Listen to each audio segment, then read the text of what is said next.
Bueno, pues les agradecemos mucho su atención para la siguiente charla titulada Las dos hermanas, la utopía y la distopía.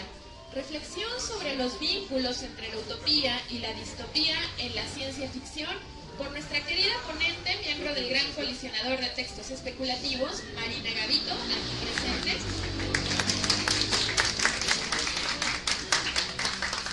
Y me voy a permitir leer un poco sobre la trayectoria de Marina. Marina es oriunda de Veracruz. Ella nació en el año de 1990. Es licenciada en Literatura y Lingüística por la Universidad Autónoma de Puebla y cuenta con la especialización en Literatura Mexicana del siglo XX por parte de la Universidad Autónoma de México. Y actualmente cursa la maestría en Literatura Hispanoamericana de la Universidad Autónoma de Puebla. Investigadora y divulgadora de la ciencia ficción mexicana, divide su tiempo entre sus gatos, escribir, trabajar y ser fangirl. Entonces, por favor, un aplauso para recibir a Marina y escuchar lo que tiene por decirnos de utopías y distopías. Gracias, Marina.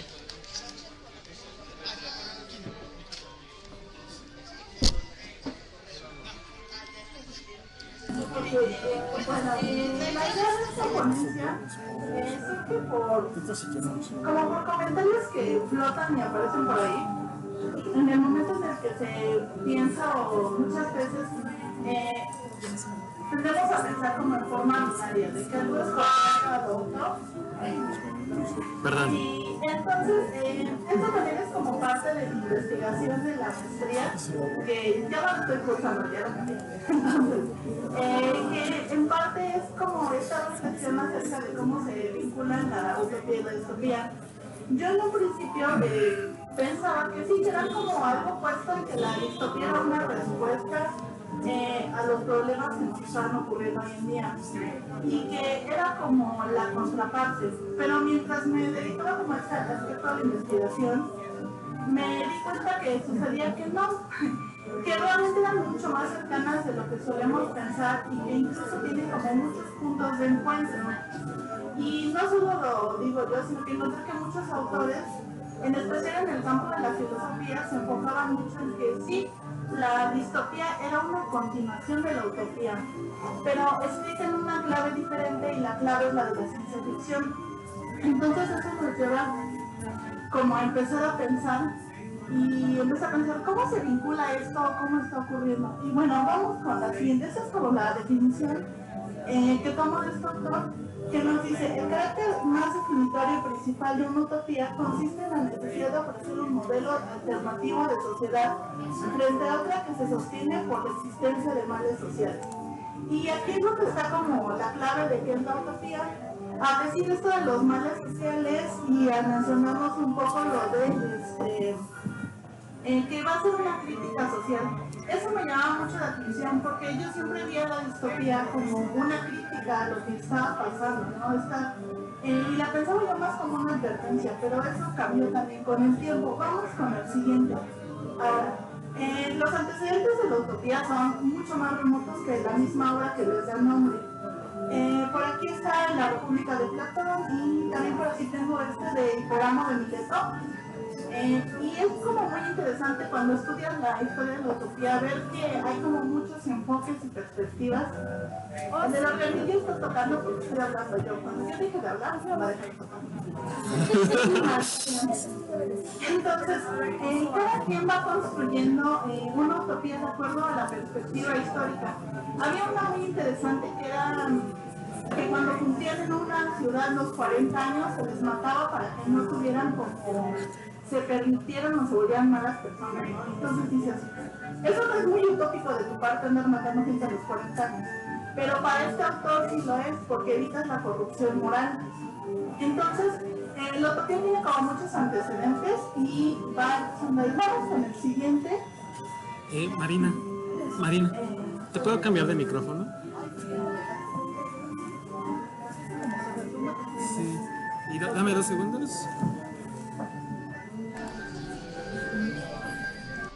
Listo. Ya se escucha menos, terrible. Da mucho y una no cambia. Pueden pasar a la siguiente. Bueno, respecto a esto, la utopía, que es la visión de Moro, es una crítica al mundo y a lo que lo rodea. Y está muy enfocada, y esto era algo que me interesaba mucho cuando estaba estudiándolo, que tenía yo que contextualizar las obras, que fue algo que discutí bastante, que leíamos como la literatura flotando ahí en un espacio extraño, y la utopía y la distopía se tienen que leer en el contexto en que son escritas, porque si no, no estás entendiendo qué sucede. Moro critica a la época en la que está viviendo, está haciendo una reflexión sobre esto, y hace este elemento que nosotros conocemos de que se va a un espacio, ¿no? A esta isla de la utopía, que es este lugar que no existe, se mueve a este lugar. Y ese es su recurso literario. Pero tiene como este enfoque bien marcado de que, a ver, ustedes están haciendo esto mal y aquí lo están haciendo bien. Y es ahí donde empiezo a ver estos vínculos y me llevan como a entender que no está ocurriendo que sean algo como muy opuesto. Vamos con el siguiente. Por acá. Bueno, también nosotros en México tenemos utopistas, que son Nepomuceno Adorno y Francisco Severo Maldonado. Y los menciono porque es muy interesante la utopía mexicana. En el sentido de que la utopía mexicana no se va a otro espacio, sino que se plantea que la utopía puede ocurrir en México. Y está muy vinculada con la filosofía y con la política. Entonces, esta política, ¿cuál es? Así. El de Francisco Severo y el otro hacen como estos textos políticos donde empiezan a decir, oigan, sí se puede construir una nación, hay esta idea de que se puede mejorar, tienen muchísimos textos, pueden buscarlos, incluso hay un estudio que es un poco más filosófico sobre ellos, y tienen este interés, ¿no?, de que vamos a mejorar y vamos a cambiar, son propuestas sobre cómo construir una nación. Bueno, vamos con la siguiente. Estas son sus obras. Con la siguiente. Y bueno, así como en resumen, no quería ser como muy extensa ni muy académica. Las ideas de la utopía, hay una propuesta de una mejora social, hay un espacio aislado y un pensamiento filosófico y político. La utopía está entre la filosofía, la política y la literatura. Pero tiene mucho, y este enfoque, que es lo que más me interesaba, el aspecto social. De pronto empiezo a ver que ellos también dicen, oye, es que esto está mal, esto no está funcionando, y tú puedes hacer esto. Su recurso es trasladarlo a otro espacio, eso es como muy importante. Ahora sí, vámonos con la otra. Y bueno, distopías nosotros las conocemos, estamos bastante familiarizados con ellas, porque es como algo que se ha producido durante todo el siglo XX. Hace rato dijeron algo de H.G. Wells y me acordé que se maneja que la primera distopía escrita es la de La máquina del tiempo, que se considera que es como este viaje que hace toda la personita y que llega como a este mundo todo terrible y que después brinca y ya hubo un accidente en la luna, algo así, y la Tierra colapsa. Entonces, las distopías se vienen escribiendo desde finales del siglo XIX al siglo XX. Y parece que la utopía empieza como a decaer, lo cual es como un poco triste, pero la utopía tuvo mucho auge desde 1500, durante todo el Renacimiento fue muy, muy popular. Y bueno, algo que me interesa y que son estos puntos de encuentro, es donde dice, la distopía es un género que nos hace conscientes de la manipulación de los humanos a través de los avances tecnológicos en los siglos XX y XXI. Esta es como una definición que propone Baccolini, que es un estudioso de la distopía, y esta también es de él, y habla acerca de que Butler y por aquí Margaret Atwood van a hacer esta de la distopía, va a ir una crítica hacia lo sombrío, va a ser una crítica social. Y rescato mucho a Atwood porque siempre que aparecen videos del cuento de la criada, toda la gente está diciendo, pero eso es como lo que está pasando, escribió el futuro. Y es muy interesante porque la misma Atwood dice, no, yo no escribí nada que no hubiese pasado ya. Y entonces es cuando me hacen como clic muchas cosas y mucho sentido, en el que Atwood no estaba hablando de un futuro, está hablando del presente. Entonces, la herramienta que usa la distopía ya no es irte hacia otro mundo o otro espacio, sino que usa una estrategia, y esto lo desarrollo ya en muchas cosas, que es mover el presente hacia el futuro. ¿Y qué produce esto? Bueno, nosotros cuando estudiamos historia nos dicen, hay que ver hacia la historia, y cuando ves hacia la historia ves las cosas terribles. Tal vez una guerra no pareció tan terrible hasta que la ves con una perspectiva histórica. Es lo mismo que hace la ciencia ficción, en especial la ciencia ficción blanda. ¿Qué es esto? Pongo distancia con el futuro y esto permite que yo pueda hacer una reflexión, digamos que mueve los elementos. Entonces plantea un futuro y me permite hacer una reflexión y una crítica social. La estrategia entonces de la utopía y la distopía del momento, el elemento literario cambia, pero el interés de construir una mejor sociedad, el interés de decir, oigan, esto políticamente no está bien, esto está pasando, está presente. Pero esto funciona si nosotros leemos estas obras en su contexto. Yo puedo leer Atwood y si no me pongo a pensar en el siglo XX, pues tal vez no me hace sentido. O no me pongo a investigar sobre lo que sucede en muchos países, de los derechos de las mujeres, no me hace mucho sentido. Vamos con la siguiente. Bueno, entonces mi conclusión en esto era que la utopía y la distopía no son contrarias, sino que se pueden considerar una continuación de la otra. Y no solo es mi conclusión, encontré muchos teóricos que sí están manejando esto, que se vinculan y no son elementos opuestos ni contradictorios, sino que es la consecuencia del proceso de tecnología del siglo XX, de los avances que nosotros estamos viviendo y de una estrategia literaria, porque la utopía no nació siendo ciencia ficción, se volvió con el tiempo y entró dentro de la ciencia ficción. Es como muy curioso su caso. Vamos con la siguiente. Y bueno, lo que les decía, hay una crítica social, un interés por el cambio y el asunto del espacio.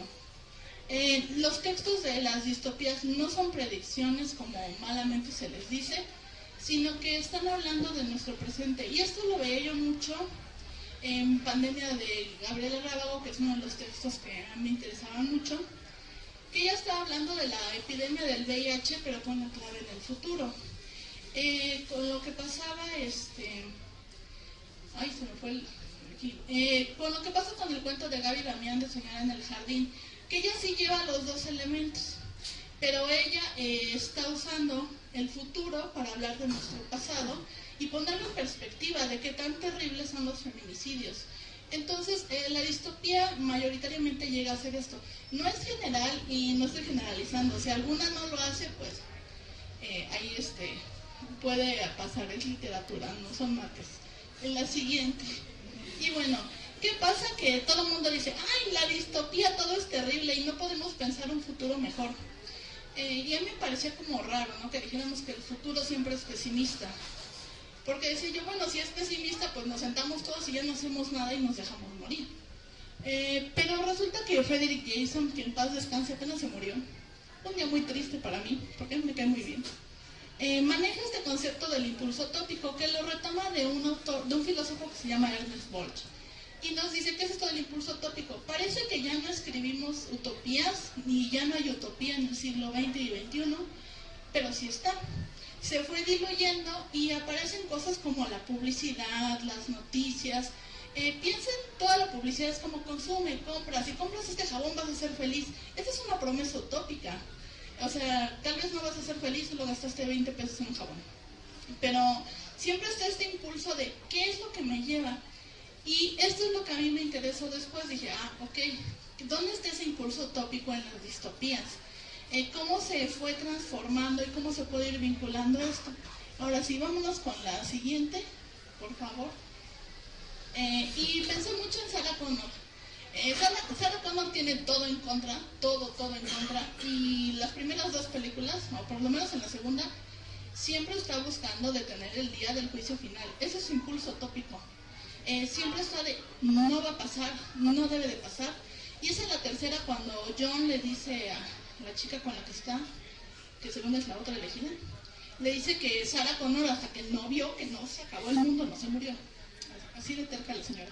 Entonces, es muy interesante cómo esto se va manifestando en los géneros distópicos, porque nosotros decimos, no, todo es terrible. Y tal vez porque no lo estamos viendo estas trazas. Si pensamos también en los Juegos del Hambre, que es como muy mainstream, Katniss tiene un objetivo, o sea, quiero salir viva, quiero salvar a mi hermana, y esas trazas que me parecen como muy simples y que guían la trama, son lo que los están moviendo. Entonces me parece como bastante interesante que nos pongamos a reflexionar cuando escribimos en esta distopía, ¿qué es lo que los mueve? Pienso también en este cuento de Bev, que son los niños que están en la Ciudad de México y va a caer un meteorito. Y estos adolescentes andan viviendo la felicidad, ¿no? Se la pasan genial porque ya no hay nadie en la ciudad, suben, bajan y se siguen moviendo, siguen avanzando, aunque saben que ya hay un meteorito que va a acabar con ellos.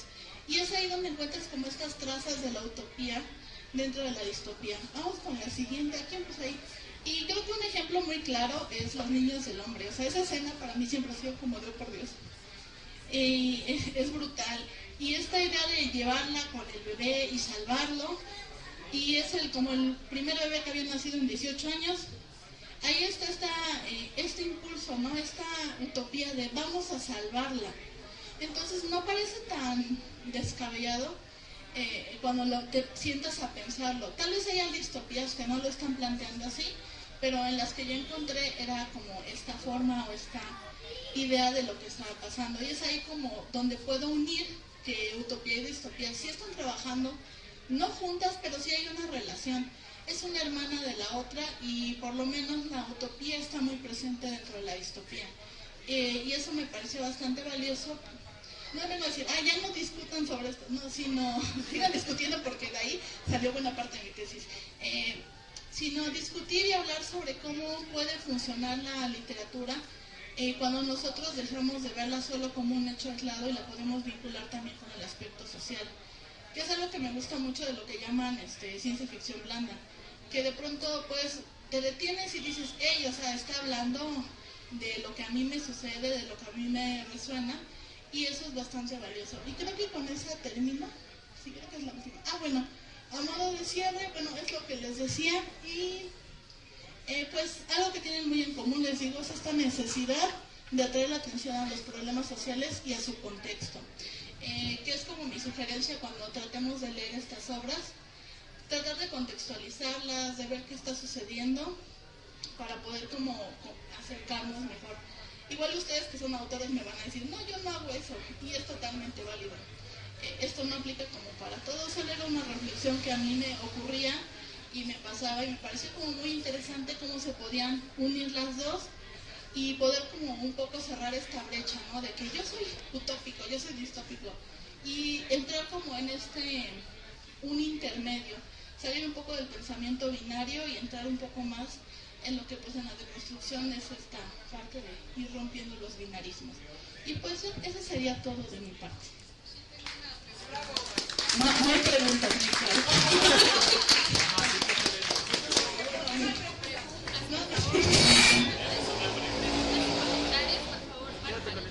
Ok. A ver, Miquel dice.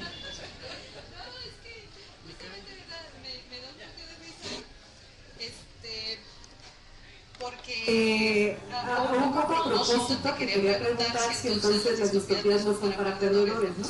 Pero especialmente el debate pues no se logró porque pues, la persona no está, pero de todas maneras me encantaría que lo discutieras, porque se vale tener estas posturas, ¿no? Y hablar de estas formas en las que entendemos tanto la utopía como la distopía.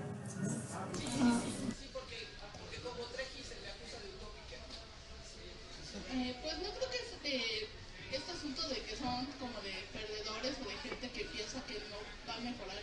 La distopía siempre es este jalón de orejas de, oye, estás haciendo esto. Lo veo más como una llamada de atención, incluso como una reflexión hacia cuestiones humanas, desde a dónde estamos llevando el cuerpo, cómo lo estamos modificando, incluso en cuestiones capitalistas. Pienso un poco también en Akira, ¿no?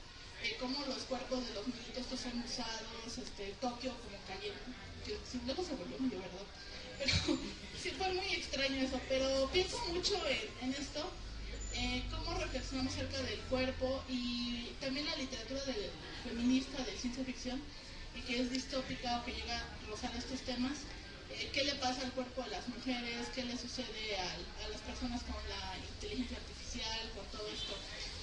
Por ejemplo, en inteligencia artificial también hay un discurso o una traza utópica, que es este niño que quiere encontrar a su mamá, y que esa motivación es lo que mueve toda la trama, y que al final se logra esa utopía porque los aliens le consiguen a su mamá, ¿no? Por un día.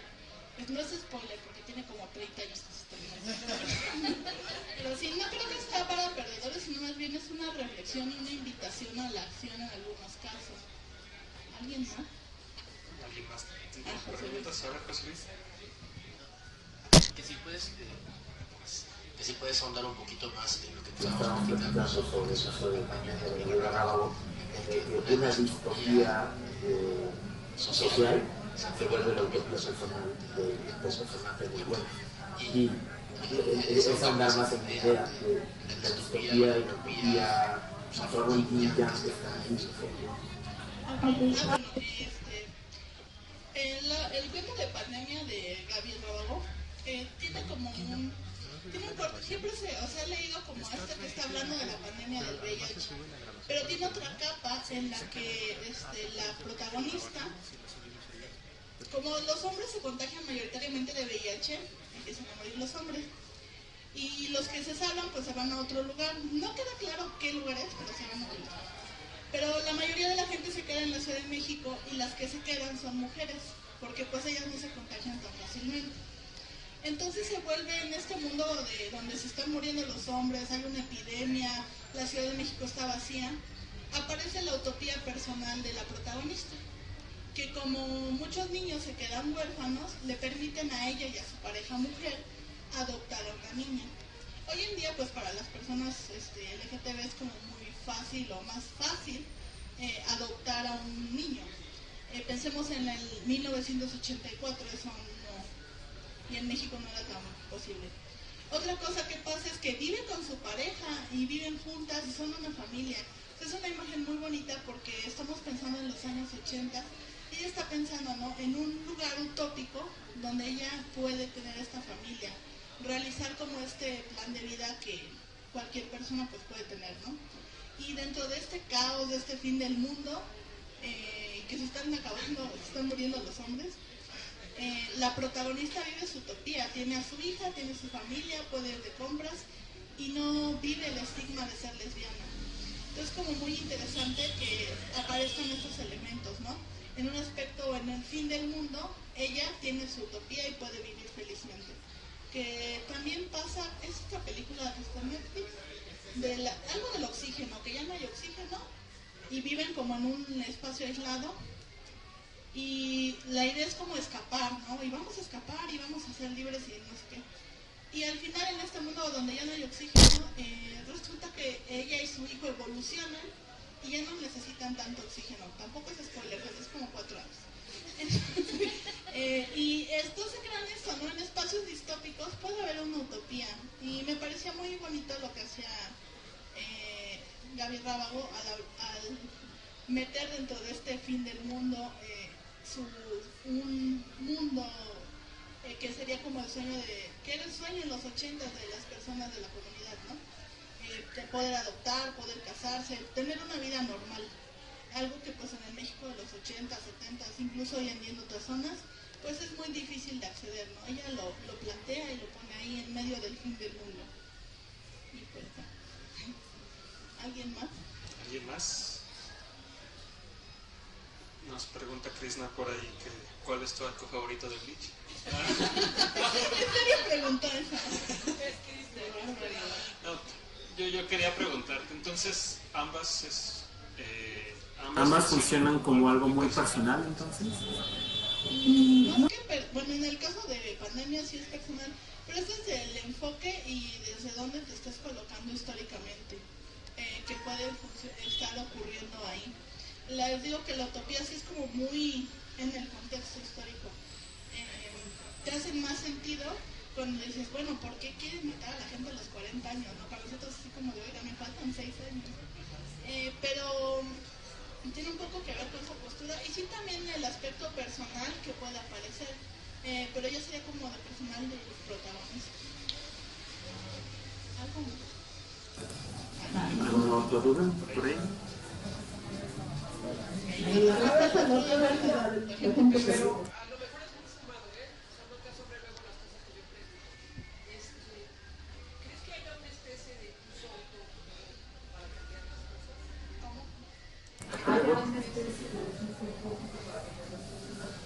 me parece que sí, o sea, que es como es algo que está presente y que, bueno, no procede mucho, pero Jameson dice que sí está presente en muchas cosas y que nosotros como sociedad siempre estamos en este impulso utópico. O sea, queremos votar por el mejor candidato, queremos que nos pavimenten la calle, y parece algo como muy simple, pero pues sí, o sea, es un parte de nuestra mejora personal.